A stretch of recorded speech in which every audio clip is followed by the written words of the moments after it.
Stellar Transformations, episode 82. Untuk melihat video selengkapnya, sahabat bisa kunjungi playlist yang telah Sabta Novel sediakan. Yuk mari, kita berimajinasi bersama dan masuk ke alur ceritanya.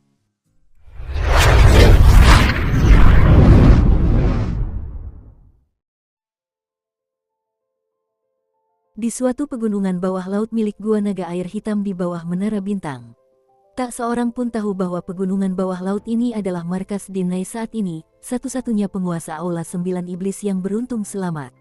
Terdapat formasi besar di sekitar markas tersebut, sehingga hanya Dinai dan dua wakil penguasa lembah, Yan Mou dan Yan Xin, yang tahu jalan keluar dari markas. Sambil memegang cangkir batu giok, Dinai tengah menikmati nikmatnya anggur berkualitas. Yan Xin, bagaimana situasi terkini dari 10 regu yang kita kirim? Tanyanya acuh tak acuh. Dua orang di bawahnya, Yan Xin dan Yan Mou, adalah bawahannya yang paling terpercaya. Yan Xin langsung berkata, Kepala Lembah, kali ini kami mengirim 10 regu untuk menyusup ke dinasti Qin melalui berbagai tempat. Namun, Menara Bintang bertahan dengan terlalu banyak pasukan sehingga 4 regu masih terbunuh. Oh, 4 regu masih terbunuh. Dinai sedikit mengernyit. 10 regu yang dikirimnya kali ini memasuki dinasti Qin melalui 10 arah berbeda. Mereka melewati gerbang kota secara langsung di siang bolong, atau masuk melalui sudut-sudut pegunungan terpencil yang tersembunyi, atau mengambil jalan memutar yang panjang dengan memasuki wilayah pedalaman dari laut sebelum memasuki dinasti Qin. Meski begitu, 4 dari 10 regu telah musnah. Dinai tertawa dingin beberapa kali, sepertinya Qin Yu sudah bersusah payah melindungi keluarganya. Yan Xin menimpali, Tuan Lembah, kita bisa melihat dari sini bahwa Qin Yu menghargai anggota klannya. Hanya dalam kasus ini, kau bisa menyiksa hatinya dengan membunuh kerabatnya, sehingga sedikit melampiaskan amarahmu. Itu benar, Dinai tersenyum, jika dia tidak menghargai keluarganya, membunuh kerabatnya tidak akan memengaruhinya, jadi percuma saja bagiku. Aku harus menyiksa hatinya dan membuatnya menderita secara mental. Semakin dia berduka dan menderita, semakin bahagia aku. 6 regu, 60 pasukan, setelah memasuki ibu kota, mereka akan dibagi menjadi 12 kelompok kecil. Aku penasaran berapa banyak orang yang bisa mereka bunuh. Dinai menghabiskan anggur di cangkirnya, lalu berdiri dan pergi. Kedua bersaudara Yan Xin dan Yan Mou membungkuk untuk mengucapkan selamat tinggal padanya. Kakak, Ketua Lembah membenci Qin Yu sampai ke tulang. Kebenciannya sudah mendekati titik obsesi. Tapi Menara Bintang jauh lebih kuat dari kita, dan Istana Naga Azure serta Istana Air Biru juga mendukung Qin Yu. Kalau terus begini, kata Yan Mou dengan cemberut melalui komunikasi indera suci. Meskipun mereka berdua setia kepada Dinai, mereka masih agak ragu tentang masa depan mereka. Namun, mereka hanya bisa membahas masalah ini dengan indera suci mereka karena mereka tidak berani memberitahu Dinai. Yan Xin tertawa dingin lalu berkata melalui indera sucinya, kakak kedua, kita berdua dibesarkan oleh Kepala Lembah. Ketika para bangsawan lainnya sudah meninggal, bagaimana mungkin kita mengkhianatinya? Lagi pula, yang akan menjalankan tugas itu semuanya pasukan biasa. Kita berdua dan ke-6 penjaga tidak perlu meninggalkan lembah, jadi kita tidak akan menghadapi bahaya apapun. Setelah merenung sejenak, Yan Xin melanjutkan, kakak kedua, kau hanya perlu berlatih keras. Tak peduli berapa banyak kerabat Qin Yu yang bisa mereka bunuh, jangan pedulikan yang lain. Mengingat ketua lembah bersembunyi seperti ini, kurasa Qin Yu takkan bisa menemukan kita. Yan Mou menganggukkan kepalanya. Lagi pula, siapapun yang punya otak dapat melihat bahwa Dinai berada dalam posisi yang tidak menguntungkan, tetapi ia juga punya keuntungan, yaitu, ia berada dalam kegelapan sedangkan Qin Yu berada dalam cahaya. Oleh karena itu, Dinai dapat menyerang Qin Yu, tetapi Qin Yu tidak dapat menyerangnya meskipun kuat karena sulit mengetahui lokasinya. Di dalam loteng menara gerbang kota ibu kota dinasti Qin, dua Xiaois tengah berbicara satu sama lain. Hei, saudara Yan, kita sudah di sini lebih dari setengah tahun, tapi para penjahat yang tersisa dari Aula 9 Iblis tidak muncul-muncul. Kita bahkan terpaksa berjaga-jaga menggunakan indera suci kita. Ini benar-benar, kata seorang pria pendek. Yang satunya, seorang pria bertubuh tegap yang duduk bersila, kini membuka matanya dan berkata, hati-hati. Kalau omonganmu bocor, ketua menara akan marah besar. Jangan pertaruhkan nyawamu. Pada saat ini, wajah lelaki berbadan tegap itu berubah warna. Xiaois terdeteksi. 10 Xiaois telah muncul dalam radius 1 km dari menara gerbang kota ini. Pria bertubuh tegap itu segera memberitahu para Xiaois di sekitarnya melalui komunikasi indera suci. Berbagai siluet kemudian melesat keluar dari banyak garet kecil di menara gerbang kota bagai kilat. Mereka semua menggunakan komunikasi indera suci dan hampir 100 Siuyaois dalam jarak beberapa kem dari mereka langsung menyerbu ke lokasi yang sama. Sekarang sudah siang, bergerak lebih cepat, agar manusia-manusia itu tidak bisa melihat kita.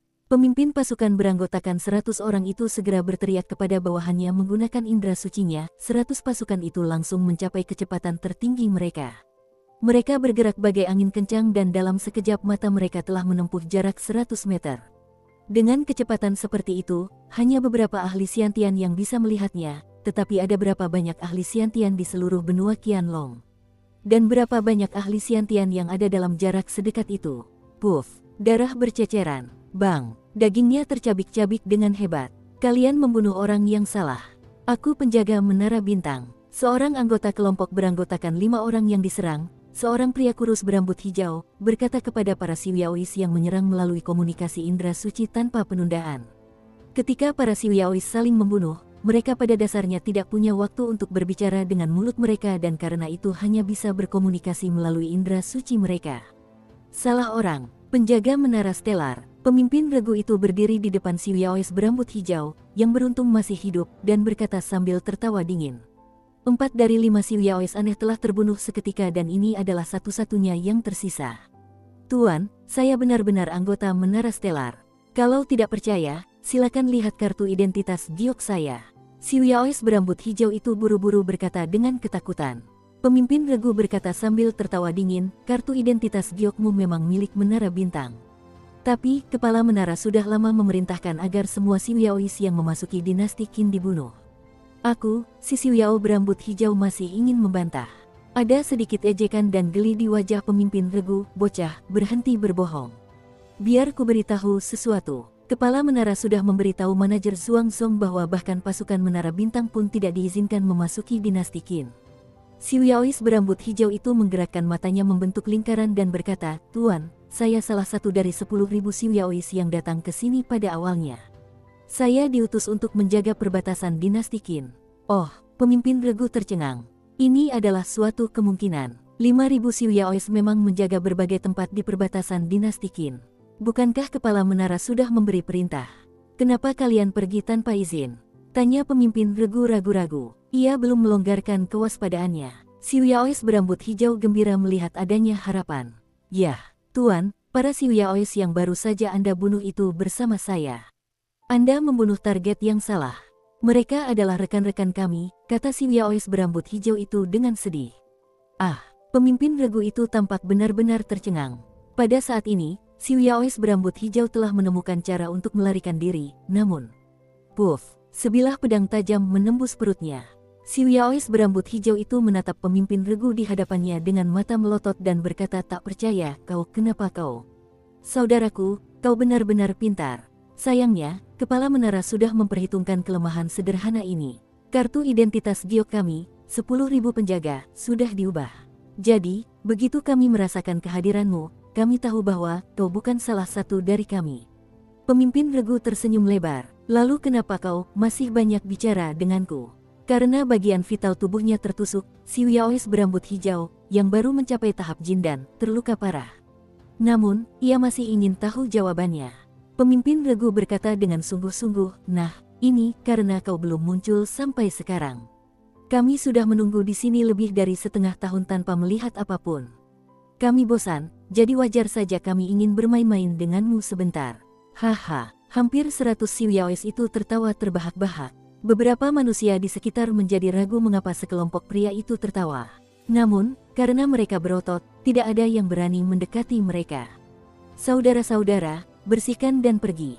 Usai memusnahkan mayat-mayat, 100 anggota pasukan ini perlahan memasuki gerbang kota tanpa rasa khawatir lalu kembali ke pos masing-masing di tembok kota. Pada waktu yang hampir bersamaan, 5 kelompok kecil lainnya mencoba secara diam-diam menyusup ke ibu kota melalui tempat yang berbeda. Namun, bisa dibilang pertahanan ibu kota hampir tak tergoyahkan karena satu persatu kelompok dibantai habis-habisan. Para penjaga menara stelar, yang sudah lebih dari setengah tahun tidak membunuh, memanfaatkan kesempatan ini untuk mempermainkan para Siuyaois ini sesuka hati. Namun para penjaga ini terlalu ceroboh. Tepat setelah mereka membunuh kelompok pertama, kelompok lain muncul dan menyusup ke ibu kota melalui tempat yang sama. Karena penjaga asli tempat-tempat ini telah pergi untuk membunuh kelompok pertama, kelompok-kelompok selanjutnya dapat menyelinap masuk dengan aman.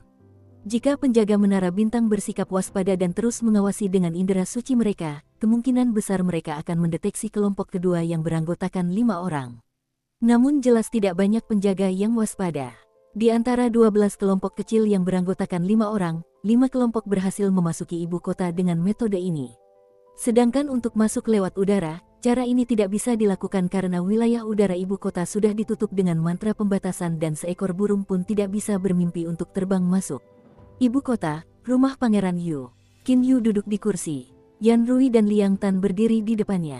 Yan Rui mengenakan baju zirah hitam yang menonjolkan lekuk tubuhnya, tetapi Liang Tan memasang ekspresi serius dan tidak meliriknya. Kepala menara, berbagai tempat di tembok kota telah melaporkan bahwa banyak kelompok kecil mencoba menyelinap ke ibu kota. Masih belum diketahui apakah ada kelompok seperti itu yang berhasil menembus pertahanan kita untuk masuk, kata Liang Tan serius. Qin Yu mengangguk dan berkata sambil tersenyum, mereka sangat tangguh, ya. Setiap Xiuyaois di ibu kota harus waspada dan mencari dengan cermat. Sedangkan untuk yang di istana kekaisaran, aku tidak perlu memberitahu mereka apa yang harus dilakukan, kan? Jangan khawatir, Master Menara. Pasukan Dinei akan musnah jika mereka datang ke sini, berapapun jumlahnya. Tak satu pun dari mereka akan berhasil, kata Liang Tan dengan percaya diri. Qin Yu mengangguk sedikit, dia tentu saja merasa tenang. Ia tidak hanya menempatkan penjaga menara bintang di sepanjang perbatasan dinasti Qin untuk melakukan pengawasan, tetapi juga menempatkan penjaga di tembok kota. Terlebih lagi, saat ini terdapat lebih dari 1000 Xiuyaois di dalam ibu kota. Mereka tinggal di berbagai tempat di ibu kota dan terus memantaunya. Bagian dalam istana kekaisaran dijaga lebih ketat lagi. Tuan, istana kekaisaran dijaga terlalu ketat di dalam. Lebih dari separuh dari 25 saudara yang beruntung selamat sudah meninggal. Seorang Xiuyaois yang tampak terpelajar mendengarkan bawahannya melalui komunikasi indera suci sambil duduk di sebuah restoran.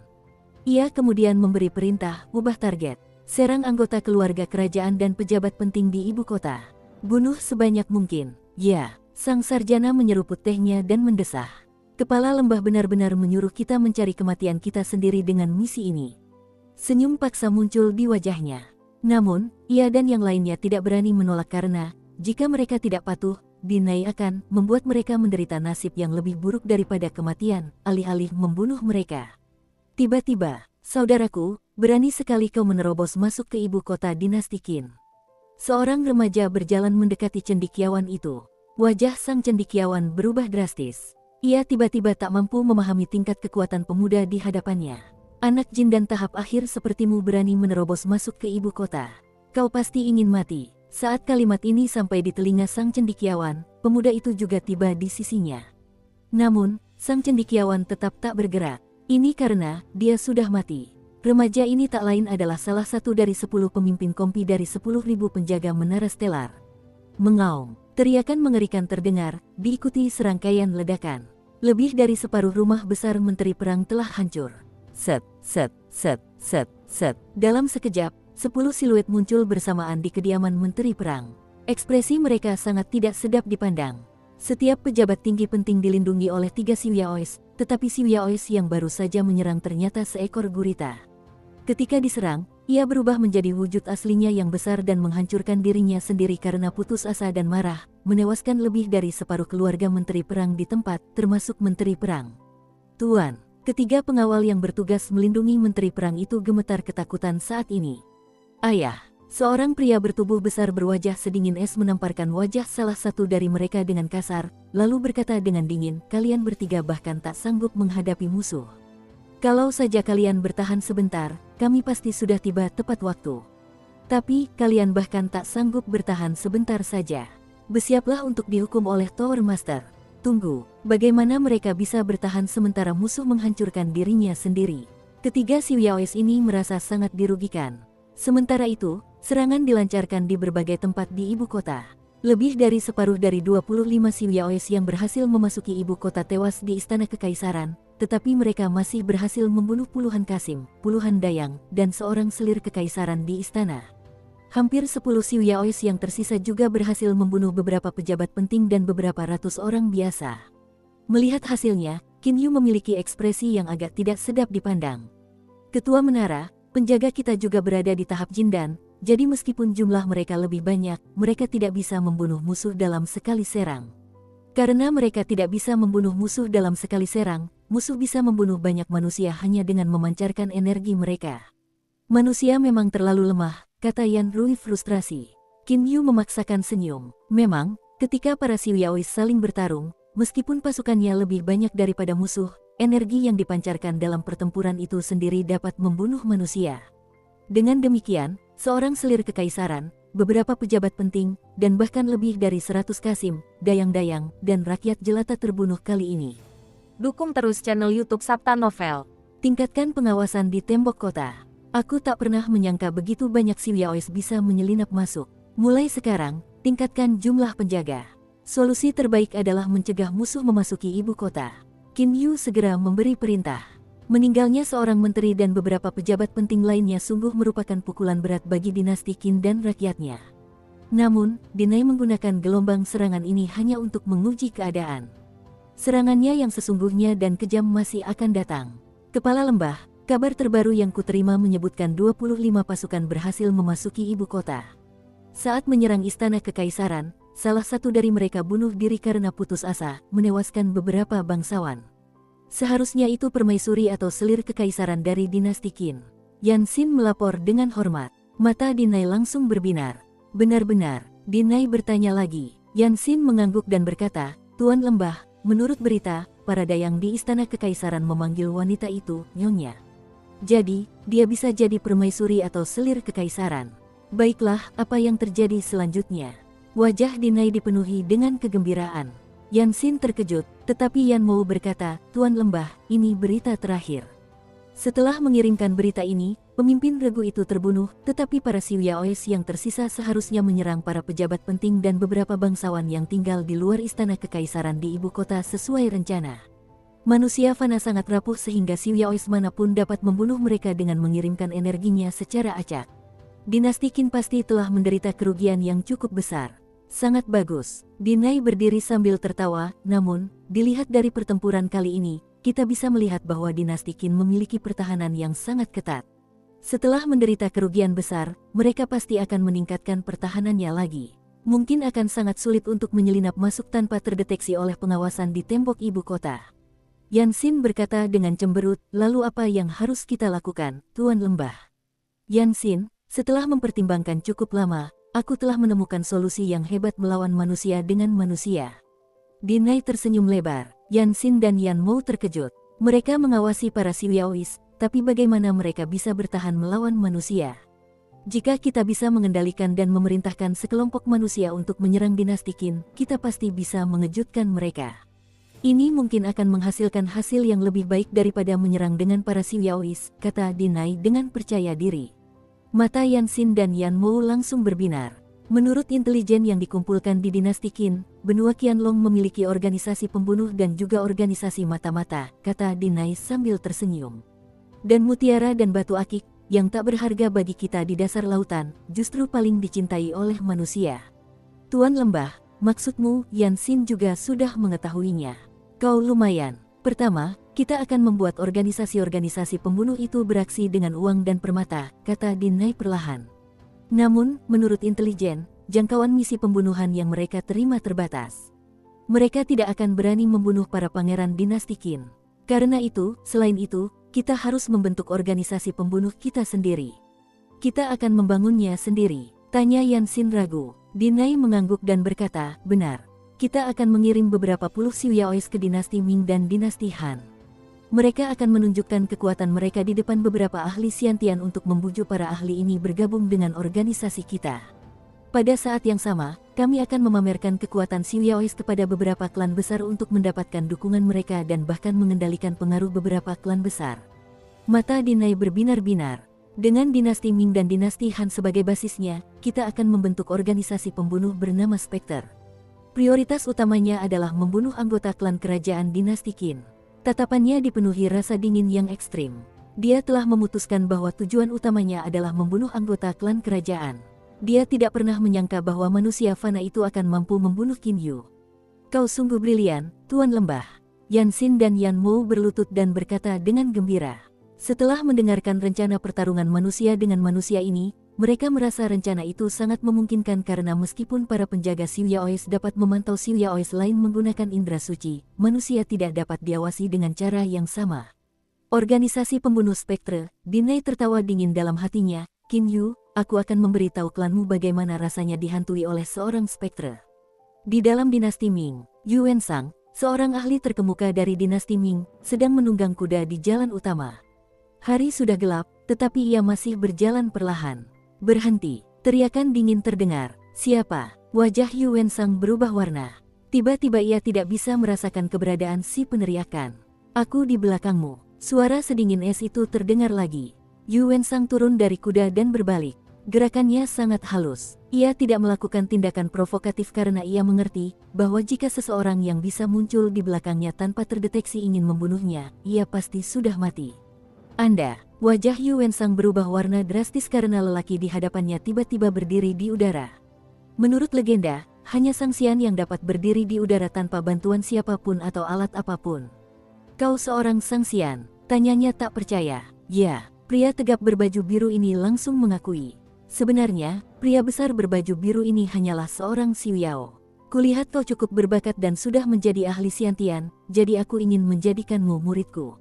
Kau mau? Mendengar bahwa Sang Xian ingin dia menjadi muridnya, Yu Wensang tercengang. Oh, kau tidak menginginkannya, kata pria besar berpakaian biru itu dengan cemberut. Tidak, saya menginginkannya. Suatu kehormatan bertemu dengan Anda, Tuan.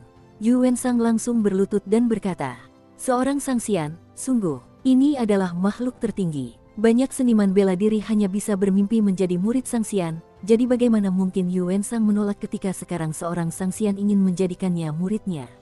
Lagi pula, daya tarik seorang Sang Xian memang terlalu besar. Dalam waktu sesingkat 3 bulan, sebuah organisasi pembunuh besar didirikan. Organisasi pembunuh bayaran ini berbasis di dinasti Ming dan dinasti Han. Ada puluhan klan besar dengan sejarah lebih dari 100 tahun yang bekerja untuknya. Klan-klan besar ini setuju untuk bekerja untuknya hanya karena beberapa anggota mereka telah menjadi murid Sang Xian. Selain itu, sejumlah besar ahli Xiantian juga telah bergabung dengan organisasi pembunuh ini. Menjadi seorang Sang Xian adalah impian setiap seniman bela diri kelas atas. Organisasi pembunuh itu adalah kekuatan yang sangat besar dan memiliki begitu banyak ahli Xiantian, sehingga wajar saja jika mereka menarik beberapa ahli Hautian. Layaknya angin kencang yang menerbangkan awan, pengaruhnya bahkan telah menyebar hingga ke dinasti Qin. Dalam 3 bulan, sebuah organisasi pembunuh bayaran yang kedua setelah Heavenly Net telah terbentuk. Namanya Spectre, di rumah Pangeran Yu. Paman Su, prediksimu waktu itu memang tidak buruk. Dalam beberapa bulan terakhir, sebuah organisasi pembunuh memang telah muncul, kata Qin Yu sambil tersenyum. Su Yuan sudah meminum pil pembangun dasar dan setelah itu Qin Yu menggunakan energinya sendiri untuk membersihkan saluran dan memurnikan sumsumnya, membantunya menyerap obat-obatan dalam pil tersebut, jadi sekarang dia juga seorang ahli Xiantian dan terlihat seperti seorang pria berusia 40-an atau 50-an. Pil pembangun dasar sangat berharga dan sekolah Xiuzhen biasa tidak dapat memperolehnya. Menggunakan beberapa material di istana penyimpanan harta karun, yang ia curi dari Aula 9 Iblis, Qin Yu membuat beberapa pil pembangun dasar. Satu pil tersebut, ditambah dengan bantuan pribadinya, tentu saja dapat mengubah orang biasa menjadi ahli Xiantian dalam sekejap. Menyatu dengan dunia fana, berurusan dengan manusia fana, tapi Dinai hanya sedikit pintar. Dia tiba-tiba menggunakan organisasi pembunuh, yang merupakan hal termudah bagi kita untuk dihadapi, kata Su Yuan sambil melambaikan kipas bulunya, tampak sama sekali tidak peduli. Qin Yu menatap Paman Su. Jangan khawatir, untuk saat ini, kau tak perlu beraksi. Karena dia sudah menggunakan manusia biasa, aku bisa menghadapinya hanya dengan manusia biasa. Su Yuan sedikit mengibaskan kipas bulunya dan berkata dengan percaya diri. Qin Yu menganggukkan kepalanya sambil tersenyum. Pada malam hari di hari yang sama, Qin Yu sedang membaca buku sendirian di bawah lampu. Tiba-tiba terdengar ketukan di pintu. Jadi, ayah. Qin Yu membuka pintu kamar. Ia terkejut sekaligus gembira melihat ayahnya, Qin De, di luar pintu. Menurut taktik Su Yuan yang menggunakan tipu daya politik, yang menginap di Taman Hutan Murni bukanlah Qin De dan Feng Yuzi. Sebenarnya, Qin De dan Feng Yuzi menginap di kediaman Pangeran Yu. Qin De mengangguk sambil tersenyum. Melihat buku di atas meja, ia berkata sambil tersenyum, kamu masih membaca buku di malam hari. Aku hanya bosan. Qin Yu langsung duduk di satu sisi. Qin De mengambil buku itu dan melihatnya, Gain and Loss. Buku ini ditulis oleh seorang pakar Taoisme. Buku ini memang bisa dijadikan sumber referensi. Qin Yu menggelengkan kepala dan berkata, para Siuzenis menghormati kekuatan sejati, tetapi semakin lama aku hidup di dunia ini, semakin lelah mentalku. Membaca buku-buku ini bisa sedikit membantuku rileks. Di hadapan ayahnya, tanpa sadar ia menunjukkan kelemahannya sendiri. Qin Yu memang berkemauan keras. Sungguh tak terbayangkan bagaimana bocah nakal seperti dia yang baru saja memasuki dunia Siuzen bisa mencapai levelnya saat ini. Yuer, kamu harus istirahat yang cukup. Jangan terus berjuang, kata Qin De menghibur. Bertarung, ayah, aku sama sekali tidak ingin bertarung, tetapi orang lain terus memaksaku bertarung. Di dunia Siuzen di luar negeri, orang-orang ingin membunuhku, jika aku tidak ingin terbunuh, aku hanya bisa membunuh mereka. Qin Yu menarik napas dalam-dalam. Qin De tentu saja mengerti alasan ini. Dia terdiam beberapa saat. Saya selalu percaya pada pepatah, orang lemah membiarkan cita-citanya mengendalikan tindakannya, tetapi orang kuat mengendalikan cita-citanya dengan tindakannya.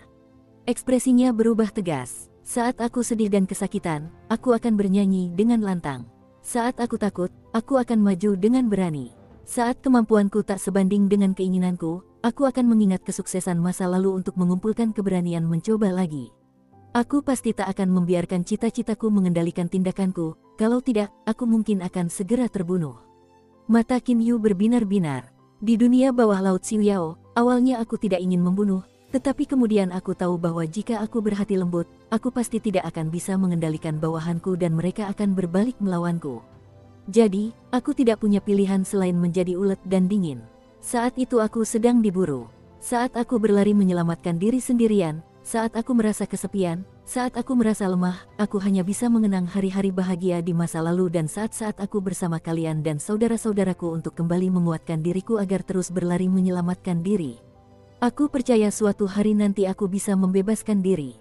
Qin Yu mengepalkan tangannya, membuat urat birunya terlihat. Yuer, Qin De meraih bahu Qin Yu. Apakah aku membiarkan tindakanku mengendalikan diriku sendiri, di luar kehendakku? Entahlah. Hari itu, setelah mengetahui bahwa tuanku telah meninggal dan lenganmu dan paman Feng telah dipenggal, awalnya aku hanya ingin membunuh Dongfang Yu, tetapi Dongfang Nian menolak untuk menyerahkannya. Jika aku berhati lembut, mungkin lebih banyak orang akan menindas klan Qin. Jadi, aku harus melawan perasaanku yang sebenarnya. Aku harus kejam dan membantai mereka. Tatapan mata Qin Yu tajam. Di masa kecilku, latihan batas membuatku menderita. Aku tidak ingin berlatih, tapi aku memaksakan diri untuk berlatih. Setiap kali aku menembus batas, aku merasa nyaman. Rasanya seperti melihat pelangi setelah hujan. Aku tahu suatu hari nanti aku akan mendapatkan persetujuanmu. Senyummu adalah pelangi yang paling kunantikan. Qin Yu tersenyum seperti anak kecil. Ayah, dunia Siuzenis itu kejam sekali, katanya sambil mendesah. Qin De hanya memegang tangannya tanpa berkata apa-apa. Kalau bukan karena Paman Lan, aku pasti sudah terus berkelahi dan membunuh orang.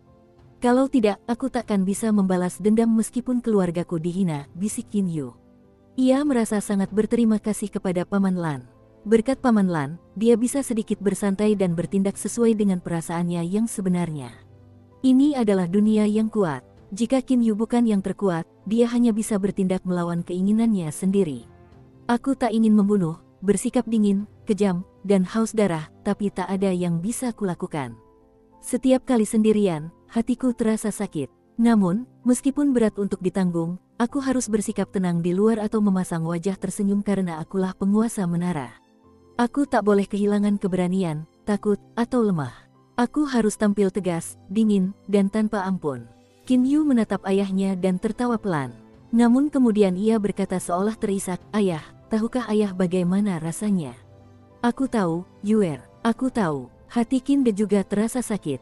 Di masa lalu, bahkan ketika para ahli dari Azure Dragon Palace dan Blue Water Mansion, dua kekuatan yang telah ada selama beberapa ribu tahun, melihat Qin Yu, mereka semua tidak dapat menahan diri untuk mengakui bahwa dia adalah orang yang bertekad dan dingin dan bahwa dia bahkan akan mampu menghadapi gunung besar yang runtuh sambil tersenyum. Para ahli seperti Azure Dragon, Old Freak Triai, Referen Yansu dan Yida bahkan telah hidup di lingkungan seperti ini selama beberapa ribu hingga 10.000 tahun, dimulai sejak mereka masih kecil. Wajar saja jika mereka bersikap keras dan tidak kenal ampun. Namun, Qin Yu berbeda dari mereka. Ia melangkah ke dunia bawah laut Xiuyao saat berusia 20 tahun. Semasa kecil, ia ditemani oleh kerabat dekatnya. Di Villa Misty, ia diajari oleh kakek Lian. Ia memiliki sifat yang baik dan penuh semangat. Namun, ia menjadi korban keadaan. Semasa kecil, ia berusaha sekuat tenaga untuk meningkatkan kekuatannya dan mendapatkan restu ayahnya. Pada akhirnya, ia berhasil dan hampir tewas bersama Wu Xing. Kemudian dia pergi ke dunia Xiuyao bawah laut dan harus bertindak melawan keinginannya sekali lagi untuk beradaptasi dengan dunia Xiuyaois ini. Orang lemah membiarkan cita-citanya mengendalikan tindakannya, tetapi orang kuat mengendalikan cita-citanya dengan tindakannya. Jika bukan karena pepatah ini yang menopang dunia batinku bagai pilar di lubuk hatiku, mungkin aku sudah lama runtuh karena tak mampu berdiri melawan keinginanku. Mata Qin Yu berkaca-kaca. Setelah melepaskan rasa sakit yang terpendam di hatinya, ia tak mampu mengendalikan emosinya. Kamu, Qin De menatap putranya, emosinya memuncak. Yuer, kamu tidak bisa menyimpan semuanya di lubuk hatimu. Mengerti, kamu harus mengungkapkan perasaanmu di rumah, dan juga kepada teman-temanmu di luar. Jangan pendam semuanya di dalam hatimu. Qin Yu menarik napas dalam-dalam lalu tersenyum. Ayah, aku beruntung ditolong oleh Paman Lan. Kalau dia tidak menolongku, itu artinya takdir adil kepadaku. Tapi, hidupku adalah milikku, jadi aku harus menjadi tuan atas diriku sendiri. Qin Yu berdiri dan membuka pintu ruangan. Begitu pula, aku harus terus bertindak melawan keinginanku sendiri karena aku ingin menjadi kuat. Suara Qin Yu sangat keras kepala. Ia keluar dari kamar dan mendongak menatap bintang-bintang terang di langit. Ia bergumam dalam hati, aku tak tahan melihat keluargaku dihina dan menderita, jadi aku harus menjadi kuat, cukup kuat untuk melindungi mereka. Tersenyum, tenang, tangguh, dan haus darah, beginilah seharusnya aku. Kelemahan dan kelembutan hati hanya bisa kupendam dalam hatiku. Pasti, ekspresi Qin Yu semakin tegas.